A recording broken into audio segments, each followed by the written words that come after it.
Welcome to the Pickleball Legends podcast, hosted by me, Evan Small. This is the place where passion for the game meets the stories of the players, coaches, and fans who make pickleball more than just a sport.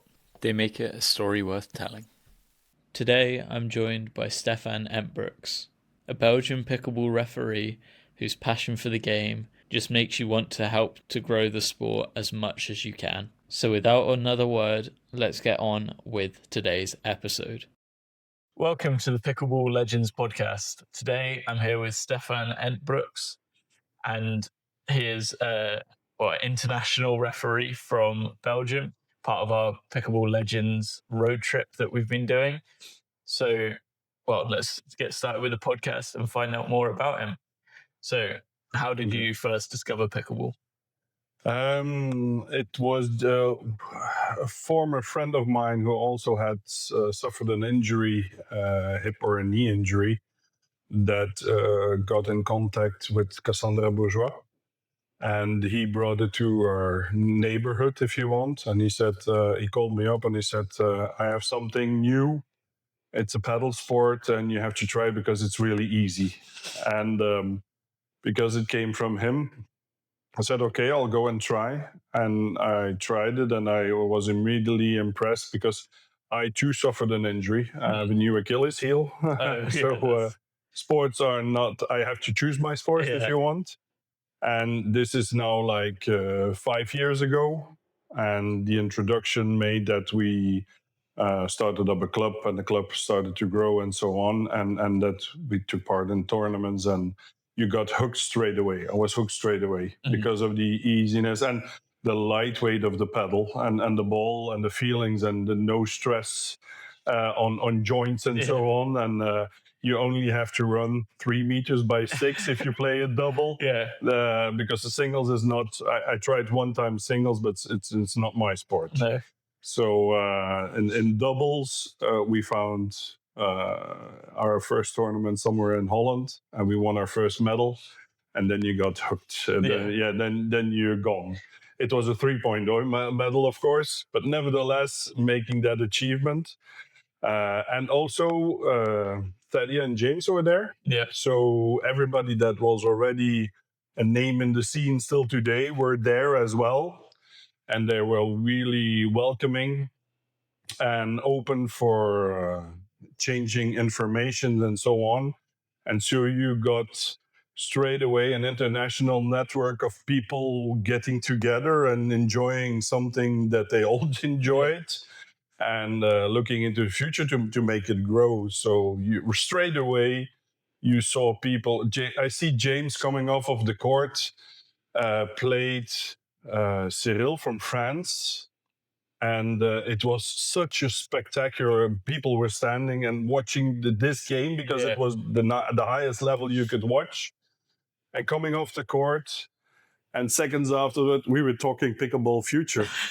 So that was really amazing, the availability. And still today, because I see him in a different context, I'm his referee now on many of his finals and so on.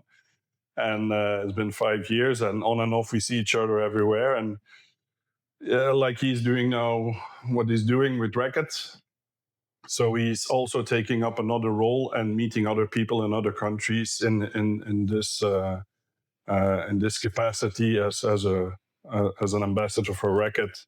And nevertheless, you see in each country the people's motivation to make pickleball work and to make pickleball grow, and that's what really is important. And that's also a little bit my role for the future, to take up that challenge and to make pickleball grow, and known to every possible player that once had a racket in his hand.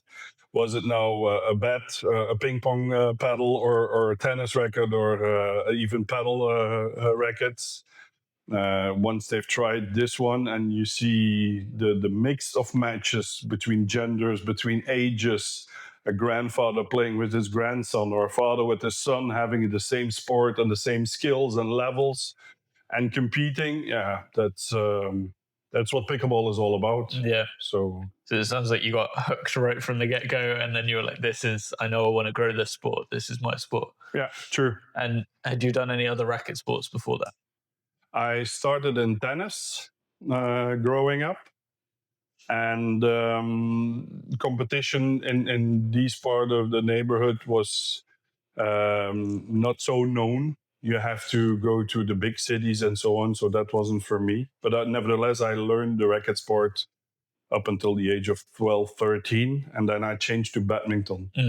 There I found my competitive skills. We took part in tournaments nationally and internationally in badminton. And then school got more important, and I had to change once going to, you don't say high school, but because after middle school, you have like uni. Then I changed to squash. And squash was my downfall because I had my injury in squash. Also really competitive, really nice, played for years. And then it stopped for many years because, due to the injury, I got so afraid. I never want to suffer that kind of injury again. Very painful. So I feel with people who, like Maria from Spain, Constantino, she had recently had her, and she's working on her comeback, and she's doing really, really well. And then I came across the pickleball, and I gave it a go, and I don't regret it until today. And the competitiveness and so on, it's what I lacked from previous sports and so on, that I can enjoy at this age and this weight. But still, I'm mean technical, so I can make you run around with the right opponent and enjoy the sport. Yeah.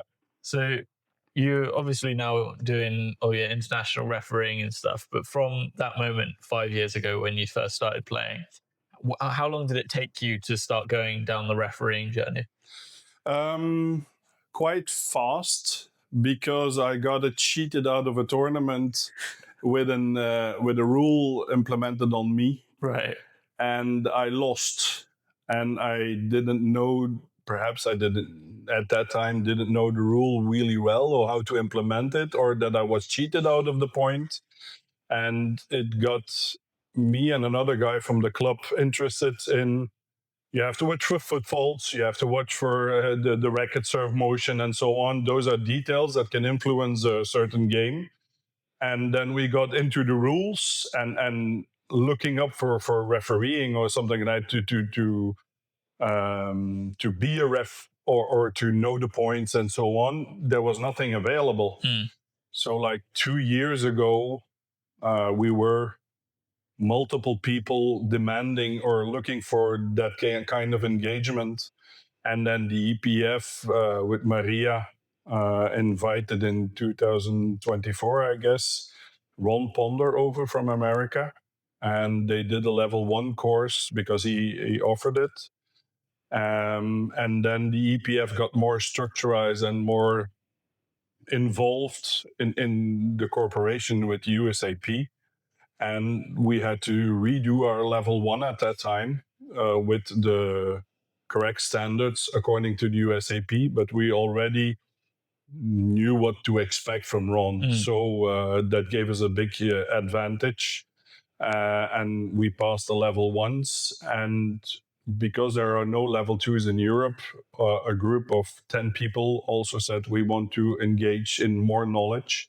Because if you step up from a level 1, keeping score and watching for footfalls and so on, going to a level 2 with medical timeouts and other kind of faults calling and so on, it completes more your knowledge about the sport and how to implement it as a referee. And that's what we were looking for.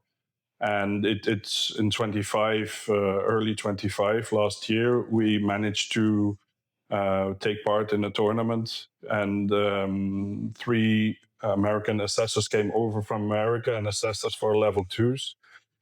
And luckily for me, I passed on the first try. That's great.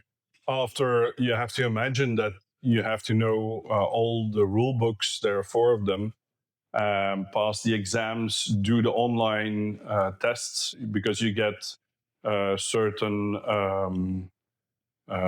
tasks to fulfill within a time limit. Then you have to send it online to America. It will be looked after.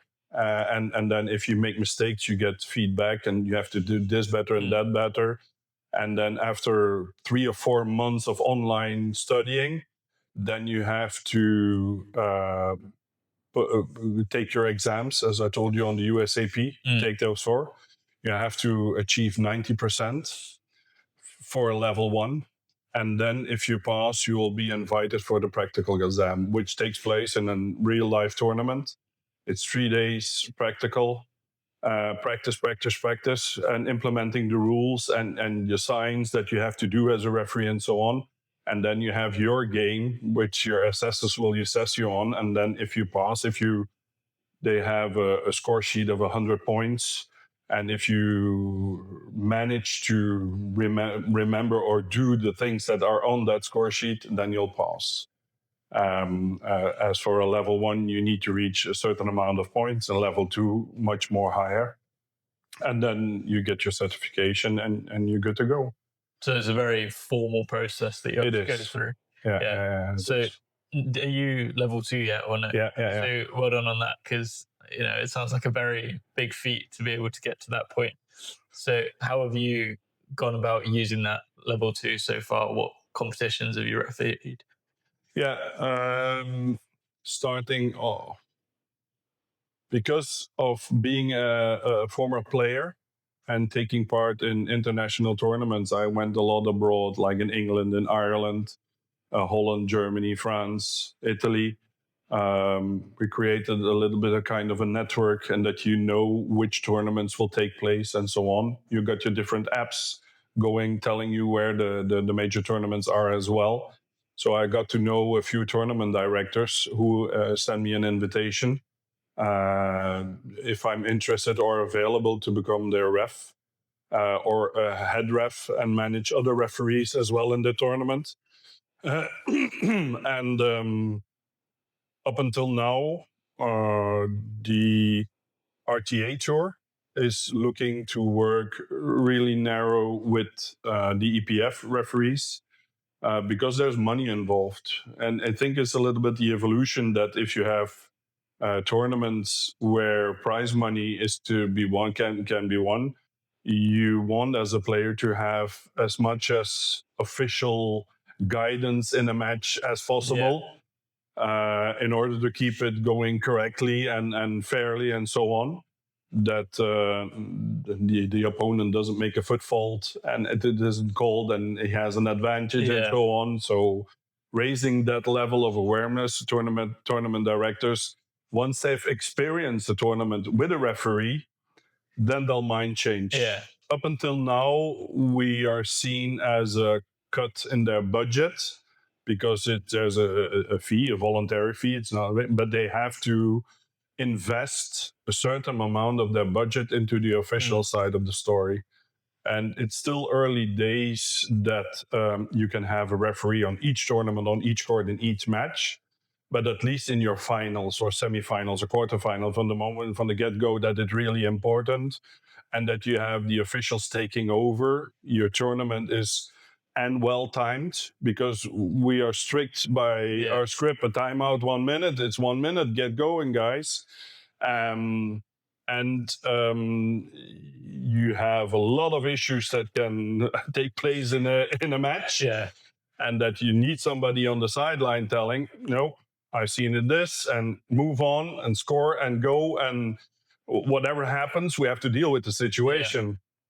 Like, for instance, in Rome last year, the paddle flying in the air and hitting a player was a medical timeout, and it was good that the referee was there and could call that medical timeout to take care of the person and so on. So I think it's becoming more and more necessary, and we're building on a community that started with 10 people. We were, like a few months ago, 50 people, and then we had 50 people all of a sudden as trainees all over Europe. Wow. And I haven't heard the results yet, but I've seen a lot of people reaching their level 1s and level 2s. I still don't have the numbers yet because it was just 2 days ago, the last exams. Yeah. And I already have people asking me, when's the next course coming in? I want to do this in my country, what I've seen and what I see you doing. The experience that I have in a tournament with a referee is so much different than without a referee, and people forgetting the score and who was serving on which side and so on. That's what the referee is all about, managing the game from begin till the end. And I think the momentum is switching a little bit. So hopefully for the future, tournament directors will take into account a small amount of their budget to manage their tournament more officially. Because I think also in the future, as I look up on my calendar, you'll have in the same weekends multiple tournaments that players are going to decide which tournament am I going to, where am I going to play. And I think also in official tournaments where there is prize money, yes or no, or there's referee involvement of the tournament is well managed, you'll have the success rate that you expect, because you can rent a venue for like say 300 people and end up with a few people because there is a second tournament taking place somewhere else that people like much more because of the food behind it. Yeah. It's how it's managed. It's how players are taken care of. And I had a nice example just last week as a head referee in Bierbeek. People look after you like you expect. I'm come from also a football background as a team manager for the team, and you have to take care of the referee, something like that, you know. So people are getting the same involvement with referees as well, and that's nice because you get something and you give something back. So it's a good exchange. But we're still early days, and it has to grow, it has to develop as the sport has to do as well. So you think that the way it needs to go is we need more referees really across the whole of Europe? How do people go about becoming a referee? So on the EPF portal, you can sign up. If you look up on the EPF website about refereeing, and then you can sign up. You're redirected straight away to the EPF, and Maria Moons from Germany, who is Portuguese, she manages all the official business in Europe, and she keeps a list, and then she can decide on when it's time that we have enough referees to start the next course. Up until now, they do 2 courses a year, because it takes really a hell of an amount of time for the people want to learn, but also for the trainers to be a mentor to the trainees, and we have to take people step by step, learning the rules, getting involved, to feel a little bit their engagement, because it's at the end it's a little bit of a calling, a referee. If you're a referee, you're not playing. So I know myself. Last year I played a lot less because I did a lot of tournaments and I was a referee. So the opportunity to play diminishes. Much smaller. Yeah. And I see it also on my Duper score as well. This year I tried to get a good mix in to play more tournaments than last year, and also maintain the knowledge of the refereeing business and following the tournaments that are taking place and marking on my calendar as well, to have a good balance and still enjoy the game. But you see it growing everywhere, and the calendar will be fully booked now. I know this sport allows me to play hopefully when I'm 80 then I'm healthy and I can go running. I'll still be playing. But I have a main objective. So if once we could have a global federation and pickleball becomes an Olympic sport, I really have the desire to go in 2032 to Brisbane as being a referee, because if you have America playing Australia, you can't have referees from those countries. No. You need other referees, and you have a European referee, and that would be a nice objective. That's a great goal to have. Yeah. So obviously when you're refereeing, you're able to command the court very well. You're able to project your voice. Do you think these are things that referees need to have traits, or is there a bit more leniency with that? Can anybody be a referee, or do you need these certain characteristics? I think the most important is implement the rules. We have the majority are women as a referee. Their sound of voice is not the same as mine.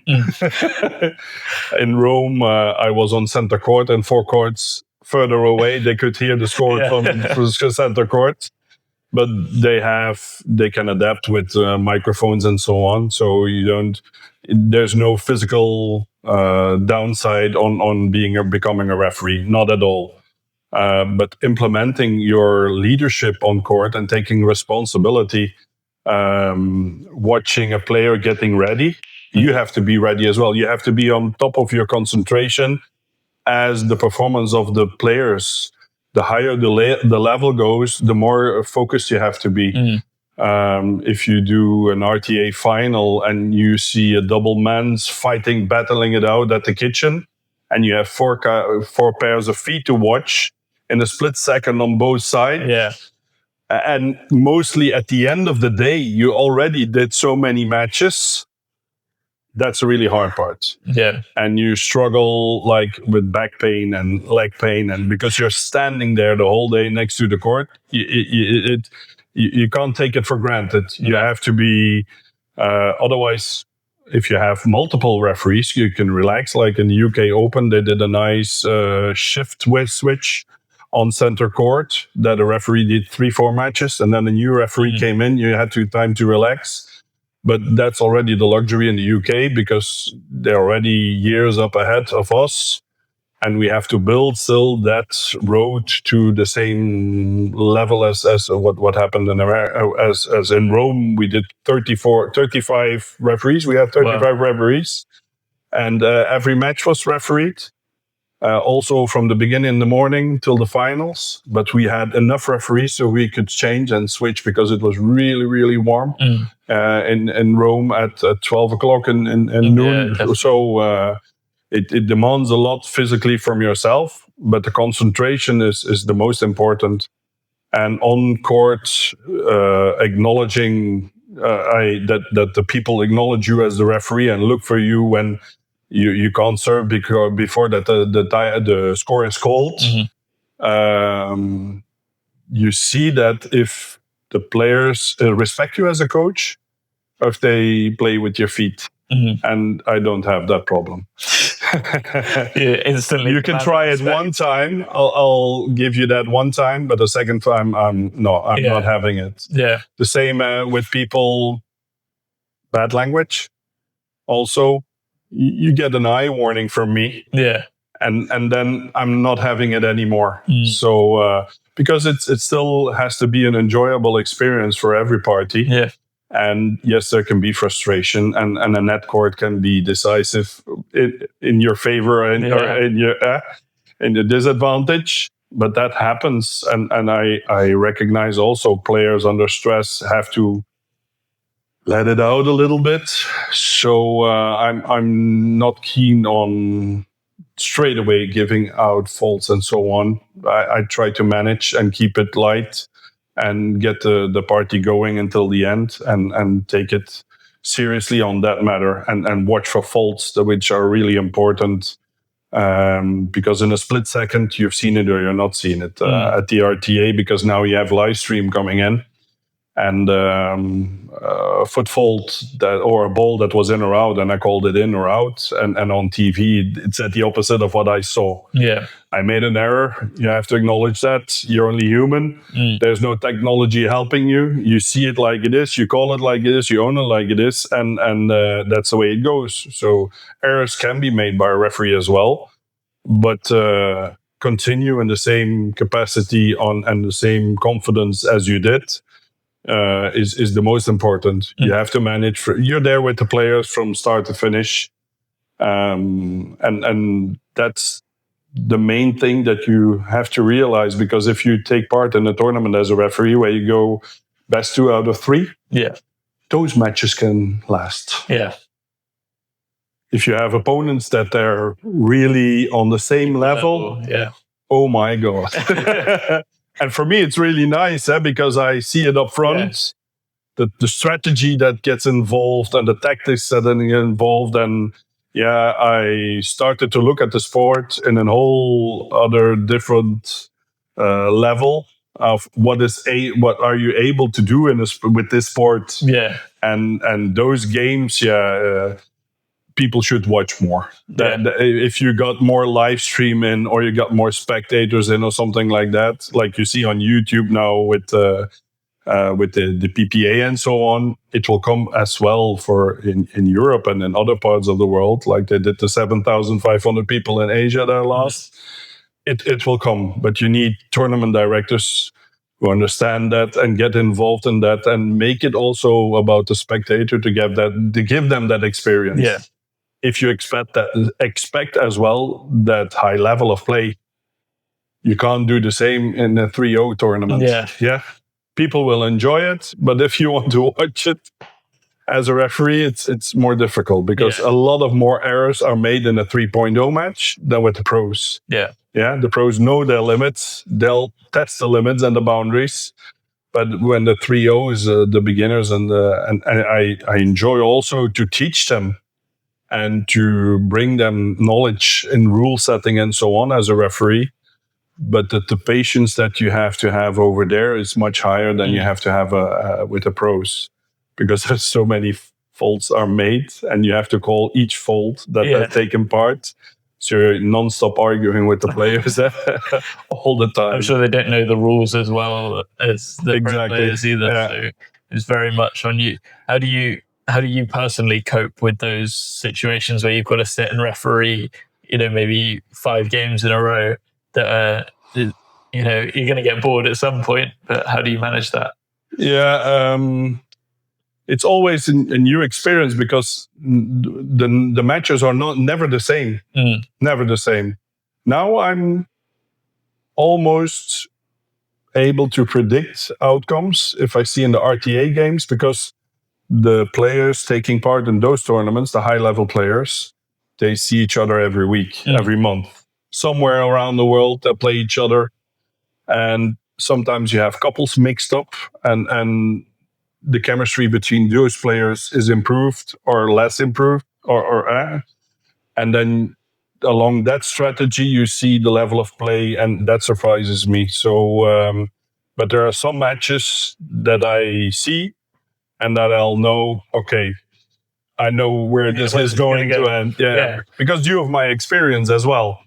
So I have a little baggage of experience and a little network of players that I know and how they play and the outcome. So my surprise is when I was wrong in my predictions.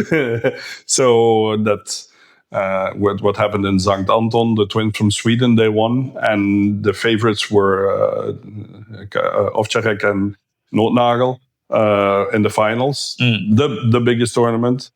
And the twins won for the first time against the favorites. That was a nice moment and well-deserved as well. Perhaps fatigue or something like that. Because apparently, as the players told, in Sankt Anton, you're performing at a height. It's like 2,000 meters, and it has an impact on your physical ability, apparently. Quickly tired, less oxygen and so on, so it could be valid. But that was a really nice surprise. So up until now, I haven't been bored yet. Up until now. Yeah, so it's not like I look at referees sometimes and I go, I could never do that. I could never stand and watch that many games in a row. But you find that it's not actually that boring because you get to see so many unique games. You as a player can't see what the referee is doing. And we are doing like dozen motions, watching around the court, watching on court, watching are my players ready? Where's the ball at? What is the score? I have to say the score when I pronounce it. Marking your score sheet. We are doing so many things that keep us busy. And still we have to be within the right time frame. When you are saying, ref, I'm ready to serve, you're taking your ball and you want to serve, I have to acknowledge that and call the score and keep it going. You have players who are suffering out of breath and you give them a moment because they're coming in. Like in singles, you have that. Yeah. The pace goes down. You understand it. You see the people suffering. Nevertheless, you keep the pace going, but you give a little bit more nudge on. A little bit more because it's a single games at a high level, and your involvement as a referee is you can't explain it in the second prior to the serve, but you have to do so many things that you're not bored at all. Yeah, not at all. Wow. But it's difficult to explain to the player, and it could be like a calling, perhaps, but I see the people who became referee also take up the responsibility and do a great job. We had a lot of new Italian referees just signing up for the level 1 certificate 1 month prior to the European Open. And they did their matches, and I got curious to see how they were, because I wasn't present, how they did their exams and how they were taught the same way as I was taught. So I watched some of them games, and you see they're performing each and every time on the same level. And that gives a certain gratification to see that it's working. The rules that we follow, the training that we get, the confidence that we expose on court, being a referee, wearing the blue hat, the blue shirt, and people will get more and more involved and respect the referee as well. Yeah. So that kind of engagement towards the players and being a referee, it's an exchange after the match, shaking hands with all 4 players. Thank you, referee. That's what you do it for. Yeah, so that's great. Job well done. Yeah. Are there any challenges that you face as a referee? Yeah. When players get more and more confident and coming from another sport into the sport, you don't know how much they know the rules. And that could be really tricky at some points, that you have to educate your players in a correct way. Unfortunately, you don't have to all the time to explain the whole rule book from page to cover to cover. But at least the errors that they made, or in hindsight after the match, listen, I faulted you because of that. Just last week, I had the gold medal winner call on a foot fault because she stepped outside of her zone to serve. And I saw it. I called a foot fault. And I explained to her after the match, you know why I called you on a foot fault? She said, no, I didn't step on the line. Why did you call a foot fault? I said, you stepped out of the boundaries. Oh, I didn't know that. She's a tennis player coming into the pickleball. And those challengers can go from minor like these up until really heated discussions with the referee about who's right or who's wrong. Yeah. And then to display that kind of confidence, or to make a ruling on that and owning it and continue your game, it's all according to the rule book. If you're on your side, then you call the ball out, and I'm starting to argue with you because I saw the ball in, and then the referee, there's a referee, is there no referee? And then you get heated discussions. And up until now, the people that have heated discussions 5 minutes after the game, it's all forgotten. But in the heat of the moment, they're very. Yeah, I've seen paddles flying around and stuff like that to express their feeling at that moment. And it's and it will become more challenging. People will test those boundaries. I don't know. Like in tennis, the politeness in tennis is the same as we know it. It's the conduct on court. I don't know any other sports where you can swear out loud and so on. So we have to maintain that level of politeness towards each other, and that's also a responsibility of a referee to maintain that as well. So it's also if you're representing a club or even your country, right, in the European Championships or other competitions, and you want the image of your country is being held by you as a player, so you don't necessarily want to be, projecting that around. Yeah. And as a referee in those situations, what helps to diffuse them, or do you just have to let them play out? No, if you know your rules really well, you can simmer the fire immediately. You have to. A good example, a friend of mine, Jorg from Germany, he's a level 1 referee. Prior to him being a referee, I was a referee in a final of his at a tournament. And I think it was the first time that he had a final with a referee. And I explained in my pre-match briefing that players are responsible for all out calls. I'm only watching for footfalls and non-volleys on fault and short serves. And I explained that to him, but I explained in English. Perhaps he in German didn't grasp all of the information that I gave it to him because it was the first. Yeah. And after the third time that there was a calling of a ball called out, he came up to me and said, "Are you a referee or not?" I said, "Yes, why? Why aren't you calling the out balls?" I said, "Why don't you know your rules?" And I explained to him, I said, in the pre-match briefing, I told you, you're responsible for the out calls. Yeah. I'm not doing the out calls. I'm marking score. I got enough to do. I got enough business to do, and I can't see whether if you hide the ball, I can't see the ball. And, and then afterwards, he became level 1. And I remember him each and every time. You remember when you shouted at me at that match? Yeah, I know. Yeah. As you were saying, there's so much that you're looking out for with those foot faults, keeping track of the score, keeping everything going, that you can't necessarily be seeing all of the things. And the spirit of the game is obviously the community and the fun of it. So they mention ethics in the rule book, of course, and it's you should play to your opponent's advantage. But if you've got a few thousand euros on the line and you're playing in a final of a competition, lots of people will push those boundaries as much as they can. Yeah. As you said earlier on, we need more referees. That's correct. I had the luxury and the privilege of doing the first final in Rome with line judges. And that was really a big help because you're certain that you have a pair of eyes on each line. So I had 2 on the kitchen line, left and right, because the cameras were standing central. So I had 2 referees opposed of me for the kitchen lines and the base lines. And at one match somewhere, an Italian was covering the ball and they called the ball out. And the referee, it was not my match. And the referee asked line judge, "Did you saw the ball?" Yeah, and the line judge went, "The ball is in." So the head referee said, the ball's in. The ball's in, point, and we move on. And at that moment, it became clear to the players as well. Okay, there are 5 pairs of eyes watching the game.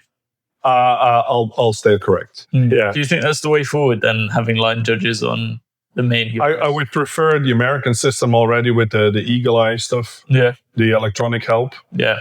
But I understand there's no budget for that. So if you have multiple referees in finals, you see that quickly that you have dual refereeing. One referee opposed of the other one, and one is looking left and the other one is looking right. So you can help each other because of the fast pace. In a few seconds, you have 10 balls going back and forth. And you have to still be managed to watch every ball, and you can't move your head an inch because you lost something like that. Your eyes are moving all the time. So it's easier if you have multiple referees in matches. But we're still in early stages. When you have dual referees, if one sees something and the other thinks they saw the opposite, what happens then? The lead referee will take responsibility. Yeah. It could be that the second referee is right in the decision, and that me as a head referee, I didn't see it. I'll follow my lead referee. It happened to me in the RTA final, double men. No, it wasn't the final. It was the semi-final, and I had a Spanish player jumping from the kitchen line to do an Ernie. Yeah. But I was watching the ball coming in when the Spanish guy was already hanging in the air. Yeah. And my second referee was Gail from America, the head referee, the big boss from America on the East Coast, East Coast. She has about 850 referees under her guidance. She saw him starting the foot fault. Yeah. And I was still following and watching, and he saw him hanging in the air, so I didn't see where his foot started. She called it a foot fault, and we called it. And then the Spanish guy couldn't believe it. And then we had Neil on the comms on the live stream, and he said, "Good call, Gail. Good call." But it's split seconds. Yeah. And it's really difficult. And as I said, the referees are human.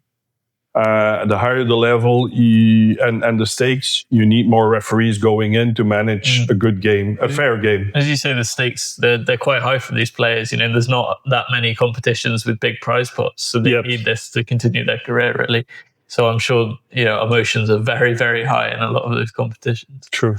Something that you mentioned earlier was a language barrier, which is obviously not that big of an issue in America, but much bigger of an issue in Europe. So what do we need to be looking at doing to get over language barriers? Yeah, as we were formed in English and our scripts, everything that we say and remember and manage, even I, in my mother tongue, have difficulties in counting until 11. You can't imagine. Or in French, I know 4 languages. I know German and English and French and Dutch. But I automatically switched to English because it's a universal language. We were taught that way. And we expect players to understand English at that high level. Because you perhaps in the future you will have referees in your own country, like I think really quickly, like in Spain or in France. The referees will switch. In Italy as well, the referees will switch to their own native tongue because they don't have the same perhaps feeling with the English language, that they prefer to change it into their mother tongue and in their own language. But I'm more comfortable talking in English when I'm surrounded by all French players and I have to do the scripts and so on. Perhaps in the future it will change, but even to have the availability of all the rules in different languages, it's not ready yet. Yeah. So we have to look at Europe, and you have the rule book, and you have to translate it in 28 different languages. We're still waiting a long time before we have new referees that had the luxury of learning the rule book in their own language and understanding it and implementing it. But it will contribute to their understanding of the rules. So I'm in favor of that. But I had German women against French women in a tournament in Germany. And there was a quarrel. And they were speaking their own language about the problem. I wasn't referee. But then I came in because I was asked to resolve the problem. So I listened to the French, speaking in French, and answering them in French, and listening to the German woman and answering her in German, and then make a decision and move on, close the case. And that was a little bit of fortune that I could speak. I was able to communicate to the women in their own languages and to solve the problem, because otherwise you don't understand each other, and it escalates and it becomes an argument about 2 times nothing. So because you don't understand each other, that's the language barrier could be a future problem. But perhaps in the future we have all the rule books translated in their own languages. People will be formed again in English, because you have to know the basic rules as they are written in America to follow them by heart. And then you can implement them in your own language and explain that to the players, because it's really important. If I do a 3.0 match or I do a 5.0 match, the language is totally different. You have much more mistakes in a 3.0 and a beginner's level, which is correct.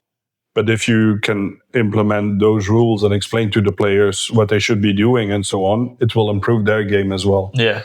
And it will remain fair on both levels, and people will understand. So it's important to transmit also those rule books to the players as well. Because it's an easy game. Yeah. And if you ever had a paddle and a ball in your hand, you're gone. Yeah. But in hindsight, you have to know the rules as well. The complexities. The double bounds, etc. And yeah. So English, in my perspective, will remain the universal language going forward in the official rule setting and managing the games and so on. It's much more easier. As a referee, you're loud and clear on court. It's up to the player, if he doesn't understand what the referee is saying, to ask for more information or to explain something like that. Because I have to admit, we had in Rome a lot of players coming in from like Croatia or Latvia or something like that. You don't know their level of English. And if you do a pre-match briefing, and we have to stick to the timing. In 1 minute, I have to tell you what's going to happen in that court. And I have to admit, I see a lot of people gazing at me after the pre-match briefing, taking their positions, and knowing when the referee does his arm down, they have to serve. Yeah. And I don't know if they, because I didn't have any faults as well, so I didn't have any errors as well. So probably I explained it really well, or they knew, or they didn't bother and they continued their game or something like that. So yes, language barriers could be a future problem. Well, as players as well, is there anything that players can do to help make refs' lives easier, make your life easier? Yeah. We watch also a lot of YouTube because it's available, Pickleball TV in America. And you see the challenges that those referees get. We don't see that in Europe yet. I don't know if it's... I don't know the stakes either in America of a certain game, or they're Jupo related, or why they explode and throwing paddles and I don't understand it yet, but I've seen it up close in Florida at the last World Cup. We had the pleasure of going with the Belgium team, and I saw referees at the fort in front of 2,500 people managing a final, and with a lot of crowd involvement in positive and negative way, and maintaining your level of professionalism. We haven't had that experience yet. So, but that will come, and then you will get tested on your skills as a referee if you're the right kind of person for the right kind of job. So and players could help, yes, by letting the referee manage. So when I say the score, people can repeat the score if they want to, but they can't serve when they announce their own score. Yeah, that's so. Those are little mistakes that can happen at the beginning of the match. So people that haven't had the experience of having a referee will serve if the referee has set the score, yes or not. And you clear the rule, and then you implement a little bit of authority, and then you get going. You have to follow the rhythm. It's really important. Nothing more embarrassing to see a referee watching the score, thinking about it. Players are ready, and players are cooling down, losing their momentum because they won 5 points. They want to win the 5 next points, and they have to wait for the referee to announce the score. So it's a common link between the both of them. That the referee has to follow along the pace, making each other's lives easier. Yeah, exactly. Well, you say there about the crowds as well. As we start to get more and more spectators in the sport, I remember when we were at the English Open watching, I think it was the 4.5 final, and Sam Bassford was playing against the Spanish mixed pair, and he hit a big smash. It's quite a well-known moment in the UK community, and he top-edged the ball. It was flying to the back of the court, and then the Spanish lady caught it, right? Yeah. But obviously the whole crowd went absolutely crazy and was saying, well, she caught it, because you've got an English crowd that's very obviously supporting this team, regardless of what the decision should have been. The crowd's going to be supporting them. And, I did feel quite bad for the ref in that moment to have to make the clear distinction of going, actually, that is a fault. You can't do that. So luckily she was with the crowd in that situation. But I can imagine it's quite stressful if the crowd's against the actual decision and she's there having to do that. The only moment that I had that similar experience and I was a spectator was now in Florida, Canada against America. Yeah. And with the geopolitical involvement and so on. So if Canada made a point, you'd half of the stands cheer for them. Like a football match. Yeah, and the Americans on their side. Yeah. And then luckily, I don't think there would have been an escalation, but the Americans won. Yeah. And it was really narrow. And still the pickleball community got together afterwards. Good. That was a nice moment to see. Because it was full on game and spectators rooting for their country. Yeah. At the limit, and referees being American referees there as well. Yeah. But nevertheless, they were professionals. I wouldn't doubt 1 second their neutral being the referee. But that was a hectic moment I experienced over there. Yeah. Well, that's, I think, the best part of pickleball, we say it all the time, is you can be on a court and you're high stakes. You can be shouting at your opponents. You can be everything. Game ends, paddle tap, you're best of friends again. Most of the time, there's no grudges held. What's on the court stays on the court. When you go off, then everybody goes to the pub after for a few drinks. That's true. Yeah. So on the podcast, we've got a section called the Pickle Pals segment, because the podcast is sponsored by Pickle Pals. Mm-hmm. And it's quick fire questions, 60 seconds, quick answers. Are you ready? Yeah, I'm ready. Okay, I'll start your time. Okay, your time starts now. Indoor or outdoor? Outdoor. Was the hardest fault to call? Kitchen line. Are you a strict ref or a lenient ref? Lenient ref. Singles or doubles when you're playing? Doubles. And singles or doubles when you're reffing? Doubles. Do you agree with camera line calling, VAR? Yeah. Do you prefer to have lots of pressure when you're playing or be relaxed? Pressure. Do you prefer reffing beginner or advanced players?